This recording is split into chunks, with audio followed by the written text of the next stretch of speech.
मेरे तो कदे भी नहीं, बिल्कुल भी नहीं। जी हाँ दोस्तों, असी सारे इस तरह ही सोचते हैं, पर ये तत्थ अंकड़े डाटा स्टडीज़ कुछ होर दर्शाउनी है, कुछ होर दिखाउनी है। टू एर इज ह्यूमन, मनुख गलतियां का पुतला है।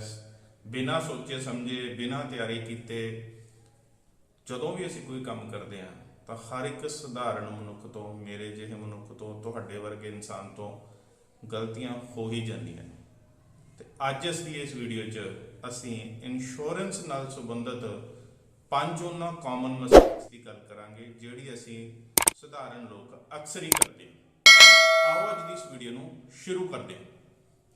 ਮੈਂ ਤੁਹਾਡਾ ਦੋਸਤ ਗੁਰਜੀਤ ਸਿੰਘ ਚਾਹਲ ਇੰਸ਼ੋਰੈਂਸ सीरीज़ की अगली वीडियो ਤੁਹਾਡਾ स्वागत करदा।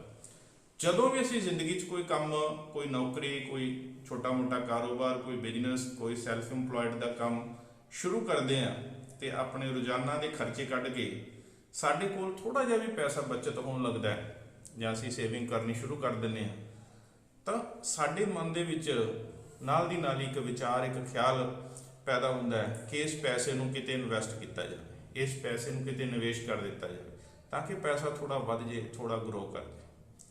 ਸਾਨੂੰ ਸਮਾਜ ਦੇ ਅੰਦਰੋਂ ਜਿੱਥੇ ਵੀ ਅਸੀਂ ਕੰਮ ਧੰਦੇ ਜਾਂਦੇ ਹਾਂ, ਦਫ਼ਤਰਾਂ 'ਚ, ਬੈਂਕਾਂ 'ਚ, ਆਂਢ ਗੁਆਂਢ ਦੇ ਵਿੱਚ, ਉੱਥੇ ਵੀ ਤਰ੍ਹਾਂ ਤਰ੍ਹਾਂ ਦੇ ਲੋਕ ਇੰਸ਼ੋਰੈਂਸ ਵੇਚਣ ਵਾਲੇ ਮਿਲ ਜਾਂਦੇ। ਤਾਂ ਬਹੁਤੇ ਵਿਅਕਤੀਆਂ ਦਾ ਜਦੋਂ ਛੋਟੀ ਜਿਹੀ ਬਚਤ ਕਰਨੀ ਸ਼ੁਰੂ ਕਰਦੇ ਆਪਣੀ ਆਮਦਨ ਦੇ ਵਿੱਚੋਂ, ਪਹਿਲਾ ਨਿਵੇਸ਼ ਇੰਸ਼ੋਰੈਂਸ ਦੇ ਰੂਪ ਦੇ ਵਿੱਚ ਹੀ ਹੋ ਜਾਂਦਾ, ਜਿਹੜਾ ਕਿ ਮੇਰੇ ਖਿਆਲ ਅਨੁਸਾਰ ਬਿਲਕੁਲ ਗਲਤ ਅਪਰੋਚ ਹੈ। बिल्कुल भी ये सही नहीं है। इंश्योरेंस का उद्देश कुछ होर हुंदा है, निवेश का, इन्वेस्टमेंट का उद्देश कुछ होर हुंदा है। असी दोनों चीज़ों को रल गड्ड बिल्कुल भी नहीं करना। एक बड़ी कॉमन मिसटेक है जिहड़ी सधारण मनुख, मैं, तुसीं, असीं, साडे वर्गे होर लखां करोड़ां इंसान करदे। असीं इस तो बचना। अज दी इस वीडियो दे विच 5 उन्हां गलतियां दी गल करन लगे हां ਜਿਹੜੀਆਂ ਅਸੀਂ ਸਧਾਰਨ ਇਨਸਾਨ ਇੰਸ਼ੋਰੈਂਸ ਪਰਚੇਜ਼ ਕਰਨ ਦੇ ਸਮੇਂ ਜਾਂ ਇੰਸ਼ੋਰੈਂਸ ਨਾਲ ਜੁੜੀਆਂ ਗਲਤੀਆਂ ਨੇ ਉਹ ਕਰਦੇ।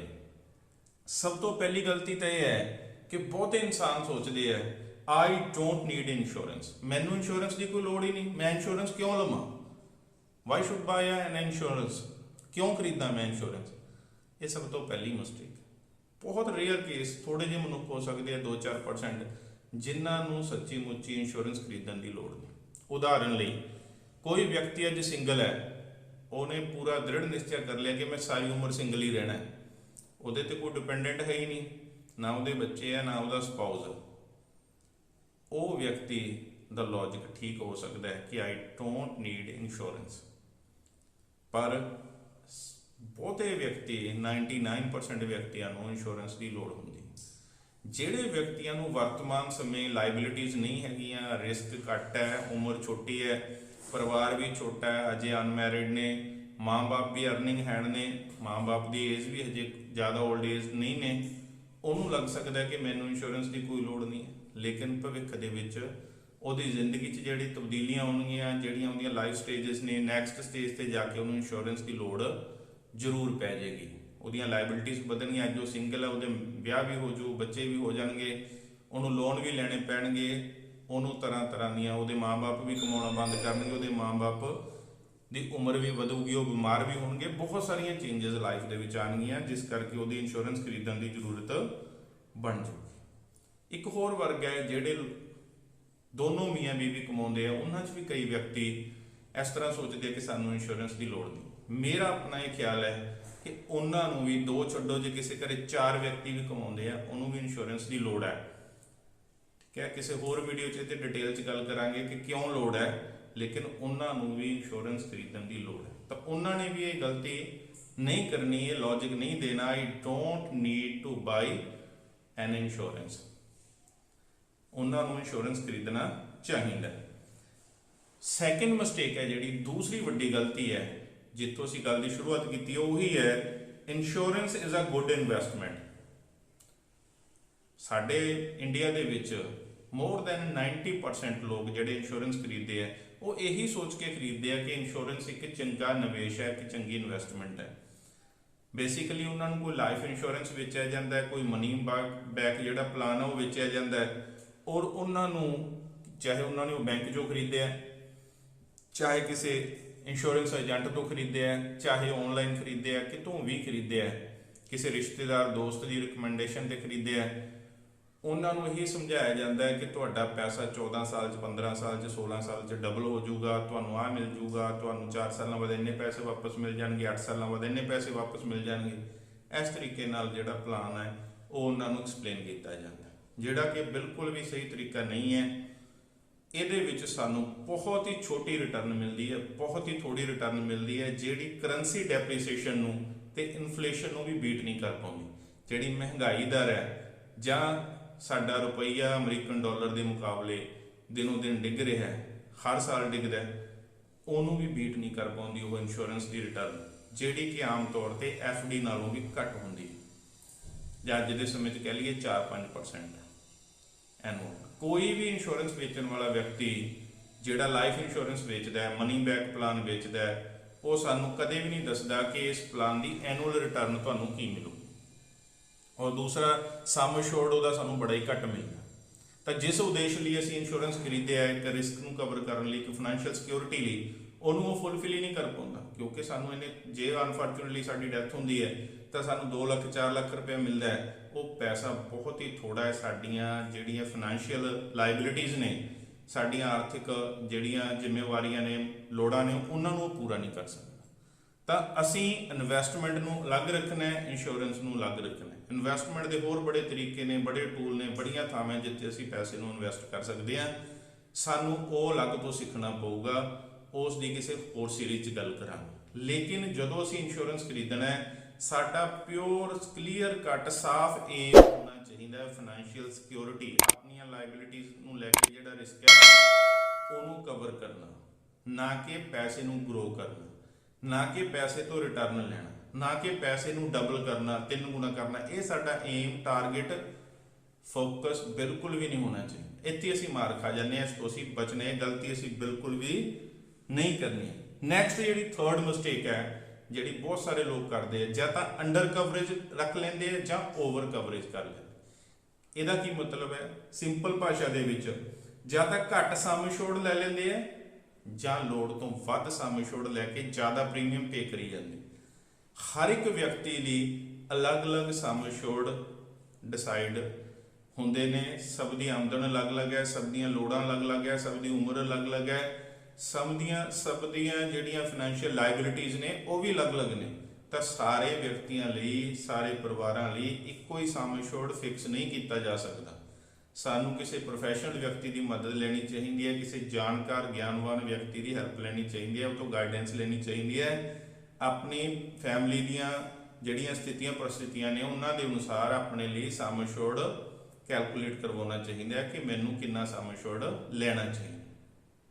ਐਵਰੇਜ ਵਿਅਕਤੀ ਲਈ ਸੌਖਾ ਇੱਕ ਤਰੀਕਾ ਅਸੀਂ ਕਹਿ ਸਕਦੇ ਹਾਂ ਕਿ ਜੋ ਉਹਦੀ ਐਨੂਅਲ ਇਨਕਮ ਹੈ, ਜੋ ਉਹਦੀ ਸਾਲਾਨਾ ਆਮਦਨ ਹੈ, ਉਹਦਾ 15 ਤੋਂ 20 ਗੁਣਾ ਸਮ ਅਸ਼ੋਰਡ ਉਹਨੂੰ ਜ਼ਰੂਰ ਲੈਣਾ ਚਾਹੀਦਾ। ਯਾਨੀ ਆਪਣਾ ਲਾਈਫ ਰਿਸਕ ਕਵਰ ਹੈ ਜਿਹੜਾ ਉਹ ਇੰਨਾ ਜ਼ਰੂਰ ਲੈਣਾ ਚਾਹੀਦਾ। ਪਰ ਇਹ ਵੀ ਕੋਈ ਫਿਕਸ ਨਹੀਂ ਹੈ, ਕਿਸੇ ਲਈ ਇਸ ਤੋਂ ਘੱਟ ਵੀ ਸਫੀਸ਼ੀਐਂਟ ਹੋ ਸਕਦਾ, ਕਿਸੇ ਲਈ ਇਸ ਤੋਂ ਵੀ ਵੱਧ ਲੈਣਾ ਜ਼ਰੂਰੀ ਹੋ ਸਕਦਾ। ਇਹ ਅਸੀਂ ਇੱਕ ਜਨਰਲ ਜਿਹੜੀ ਹੈਗੀ ਹੈ ਧਾਰਨਾ ਬਣਾ ਕੇ ਚੱਲ ਸਕਦੇ ਹਾਂ ਕਿ ਅਸੀਂ ਆਪਣੀ ਸਾਲਾਨਾ ਆਮਦਨ ਦਾ 15 ਤੋਂ 20 ਗੁਣਾ ਲੈਣਾ ਹੈ।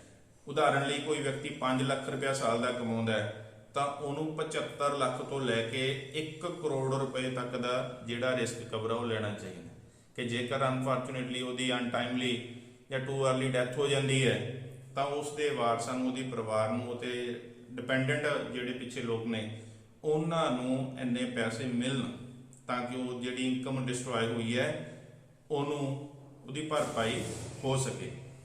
ਇਸ ਗੱਲ ਤੋਂ ਅਸੀਂ ਨੇ ਬਚਣਾ ਹੈ। ਜੇਕਰ ਇਸ ਤੋਂ ਵੱਧ ਲੈ ਲਿਆ ਤਾਂ ਅਸੀਂ ਸਾਲਾਨਾ ਉਹਦੀ ਜਿਹੜੀ ਕਿਸ਼ਤ ਅਸੀਂ ਭਰਾਂਗੇ, ਜਿਹੜਾ ਪ੍ਰੀਮੀਅਮ ਪੇ ਕਰੀ ਜਾਵਾਂਗੇ, ਫਾਲਤੂ ਜਾਈ ਜਾਊਗਾ।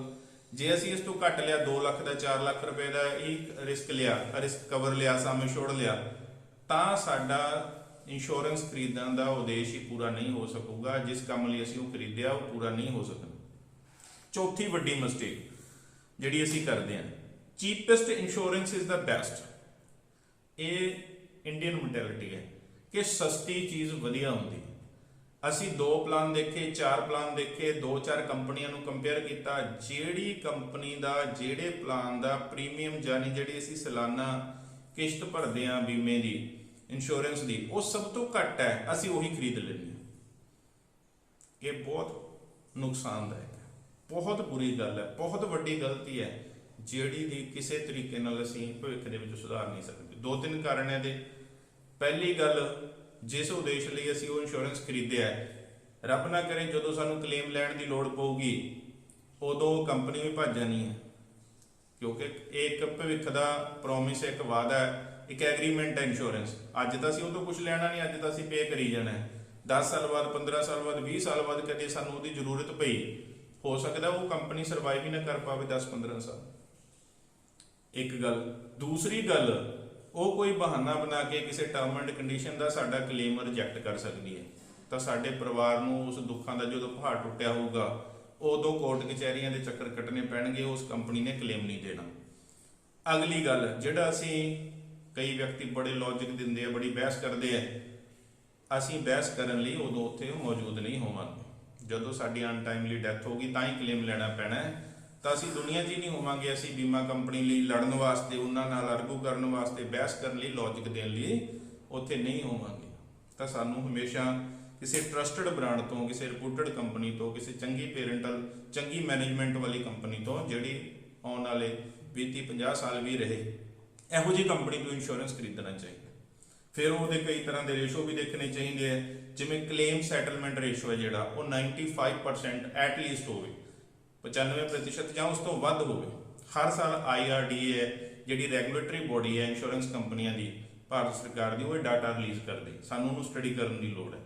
नैक्सट जिहड़ा रेशो है क्लेम रिजैक्शन रेशो भी देखना चाहिए, which should be less than 1%, कि उन्हें किन्ने क्लेम रिजैक्ट कर दी है कंपनी, साल च किन्ने क्लेम रिजैक्ट किए, वो 1% तो ज़्यादा नहीं होने चाहिए। इस तरह के होर भी बहुत सारे रेशो ने। इन्हां सारे रेशोज़ से एक सैपरेट, एक वक्री वीडियो मैं बनाऊंगा, जिहदे च आपां इन्हां सारियां गल्लां नूं समझांगे कि इन्हां रेशोज़ का की सिग्नीफिकेंस है, की महत्ता है और ये की हुंदे।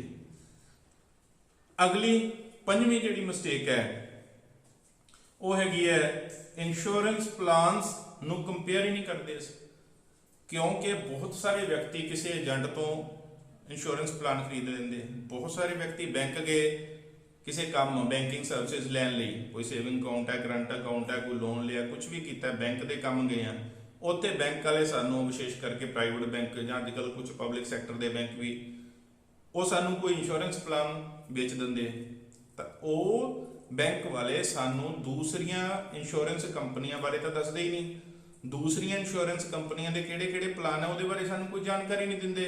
वो सिर्फ आपदी कंपनी बारे दसदे आ, आपदी कंपनी दे भी किसी एक प्लान बारे दसदे आ, जिहड़ा 99% केसां दे विच लाइफ इंश्योरेंस हुंदा है, मनी बैक प्लान हुंदा है, तां असीं सही प्लान, सही कंपनी चूज नहीं कर पाउंदे। एक बहुत वड्डी मिसटेक है जिहदा सानू भविख दे विच पछताउणा पैंदा ਜਾਂ इंश्योरेंस खरीदण तो बाद पछताउणा पैंदा। सानू उस तो बाद पता लगदा ये कंपनी नहीं वधिया, आह वाली कंपनी वधिया, आह प्लान नहीं वधिया, ये वाला प्लान वधिया।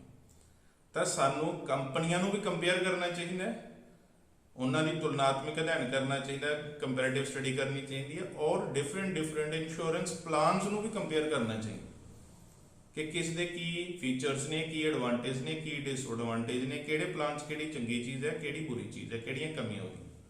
ये सारिया चीज़ों बारे रिसर्च करके स्टडी करने तो बाद जो फैक्ट्स डाटा साडे कोल अवेलेबल होगा, फिर उस तो बाद असीं अपने लिए इंश्योरेंस कंपनी ते इंश्योरेंस प्लान सही ढंग नाल चूज कर सकते in professional manner, in systematic manner, फिर ही वो साडा जिहड़ा इंश्योरेंस खरीदिया होगा वो साडे इंश्योरेंस खरीदण दे परपज़ नूं फुलफिल करदा। एक एक्सट्रा टिप तुहाडे सारिਆਂ ਲਈ, अजकल एक बड़ा पिछले 5-7 सालों का प्रचलित होया है इंश्योरेंस राइडर्स।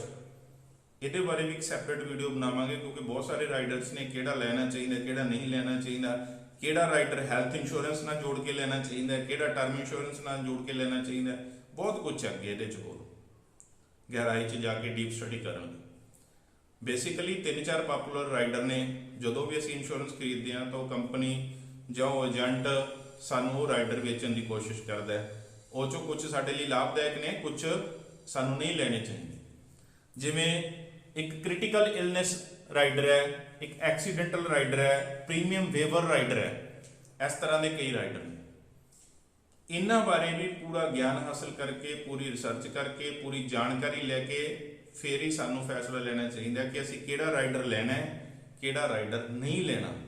ਯਾਨੀ ਇੰਸ਼ੋਰੈਂਸ ਜਦੋਂ ਖਰੀਦਦੇ ਆ ਤਾਂ ਇਹ ਚੀਜ਼ਾਂ ਨੂੰ ਵਿੱਚ ਐਡ ਕਰ ਦਿੱਤਾ ਜਾਂਦਾ, ਉਹਦੇ ਨਾਲ ਸਾਡੇ ਪੈਸੇ ਵੱਧ ਜਾਂਦੇ ਆ, ਸਾਡੀ ਕਿਸ਼ਤ ਵੱਧ ਜਾਂਦੀ ਹੈ, ਸਾਡਾ ਪ੍ਰੀਮੀਅਮ ਵੱਧ ਜਾਂਦਾ ਹੈ ਔਰ ਕੁਝ ਨਵੀਆਂ ਟਰਮ ਐਂਡ ਕੰਡੀਸ਼ਨਸ ਵੀ ਐਡ ਹੋ ਜਾਂਦੀਆਂ। ਹਰੇਕ ਰਾਈਡਰ ਦੀਆਂ ਆਪਣੀਆਂ ਸੈਪਰੇਟ ਟਰਮ ਐਂਡ ਕੰਡੀਸ਼ਨਸ ਨੇ, ਉਹ ਵੀ ਨਾਲ ਐਡ ਹੋ ਜਾਂਦੀਆਂ ਸਾਡੇ ਇੰਸ਼ੋਰੈਂਸ। ਜੇ ਫਿਊਚਰ 'ਚ ਉਹ ਫੁੱਲਫਿਲ ਨਹੀਂ ਹੁੰਦੀਆਂ ਤਾਂ ਸਾਨੂੰ ਕੋਈ ਬੈਨੀਫਿਟ ਨਹੀਂ ਮਿਲ ਪਾਉਂਦਾ ਜਾਂ ਕਲੇਮ ਲੈਣ ਵੇਲੇ ਕੰਪਲਿਕੇਟਡ ਹੋ ਜਾਂਦਾ ਸਾਡਾ ਸਿਸਟਮ। ਤਾਂ ਇਹਨਾਂ ਸਾਰੇ ਰਾਈਡਰਸ ਬਾਰੇ ਸਾਨੂੰ ਡਿਟੇਲ ਦੇ ਵਿੱਚ ਸਟੱਡੀ ਕਰਨ ਦੀ ਲੋੜ ਹੈ, ਜਾਣਕਾਰੀ ਹੋਣ ਦੀ ਲੋੜ ਹੈ, ਫਿਰ ਹੀ ਅਸੀਂ ਡਿਸਾਈਡ ਕਰੀਏ ਕਿ ਕਿਹੜਾ ਰਾਈਡਰ ਮੈਂ ਐਡ ਕਰਨਾ ਹੈ, ਕਿਹੜਾ ਨਹੀਂ ਕਰਨਾ। ਜੇਕਰ ਤੁਸੀਂ ਮੇਰੀ ਇਸ ਵੀਡੀਓ ਨੂੰ ਇੱਥੇ ਤੱਕ ਦੇਖ ਲਿਆ ਤਾਂ ਮੈਨੂੰ ਪੂਰਨ ਭਰੋਸਾ ਹੈ ਕਿ ਤੁਹਾਨੂੰ ਇਹਦੇ ਵਿੱਚ ਕੋਈ ਲਾਭਦਾਇਕ ਜਾਣਕਾਰੀ ਜ਼ਰੂਰ ਮਿਲੀ ਹੋਊਗੀ।